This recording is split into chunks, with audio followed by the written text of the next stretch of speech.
Did the scriptwriters of Marvels get bitten by radioactive bad ideas? How many times did the CGI team accidentally turn the Hulk into Shrek? Ladies and gentlemen, hold on to your Infinity Stones, because today we're diving into the dumpster fire that is the Marvels. Yeah, forget about Thanos. This movie might just be the biggest villain in the MCU. What are the main reasons the Marvels is being seen as one of the worst Marvel movies yet? The Marvels, the latest entry in the ever-expanding Marvel Cinematic Universe, has been facing some of the most negative reviews and fan reception of any Marvel Studios film. Audiences and critics alike have identified several key issues that make the Marvels one of the MCU's weakest links. One of the most consistent criticisms leveled against the film is its lackluster villain. The Marvels' antagonist is a character named Dar-Benn, whose motivations and backstory are murky at best. Dar-Benn seems to harbor a vague resentment against the heroes, especially Carol Danvers, but the film never bothers to explore the roots of this resentment or flesh out Dar-Benn's goals. She functions as a generic villain, who simply desires power, providing little meaningful ideological conflict or compelling threat. Worst of all, Dar-Benn has weak screen presence, coming across as bland and forgettable. For a film franchise known for its colorful, scene-stealing villains like Loki and Killmonger, Dar-Benn is wholly underwhelming. She offers none of the gravitas or complex characterization that make a comic book antagonist compelling. Some have unfavorably compared her to past MCU villains like Malekith from Thor: The Dark World, perhaps the most universally agreed upon worst Marvel villain. All in all, Dar-Benn does little to drive the thin plot forward or give the film any dramatic weight, instead fading into the background. The issues plaguing the Marvels go beyond just a lame antagonist. Many are critiquing the film's script for feeling disjointed, bizarre, and soulless.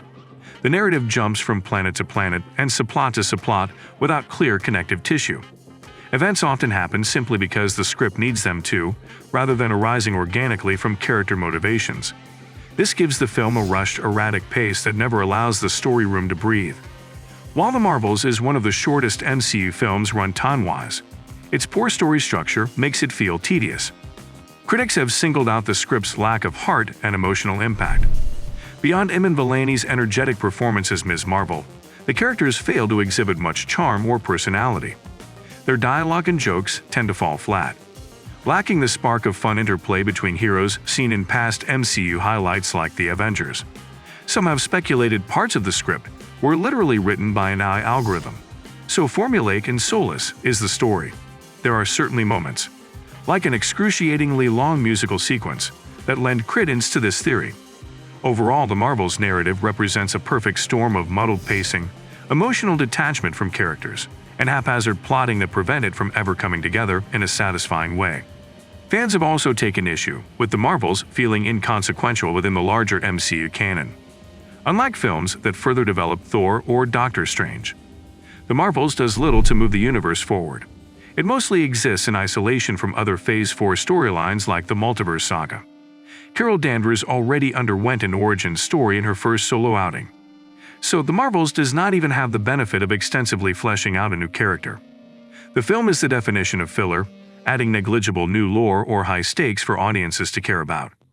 While not every Marvel entry needs universe-shaking consequences, The Marvels misses opportunities to meaningfully evolve previously established characters like Monica Rambeau.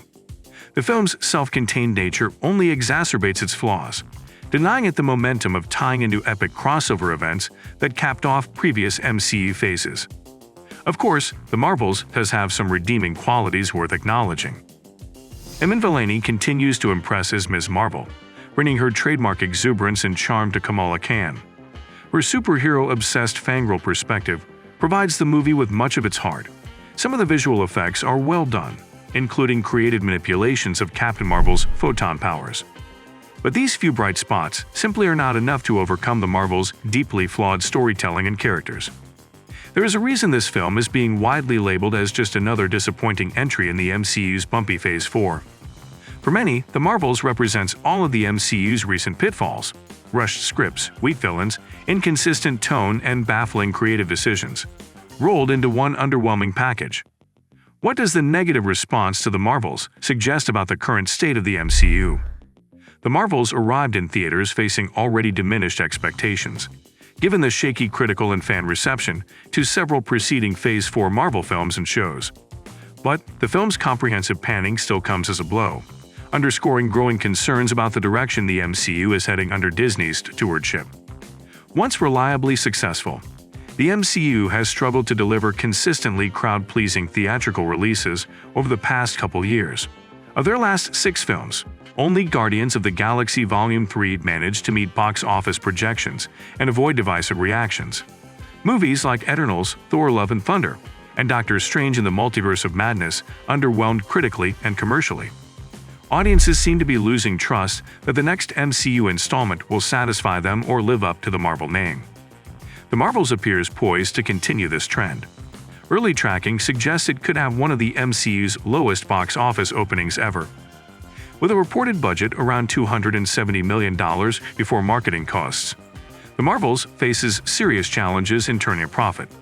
If films like The Marvels continue to perform below expectations, while costing exorbitant amounts to produce, it spells trouble for the MCU's profitability moving forward.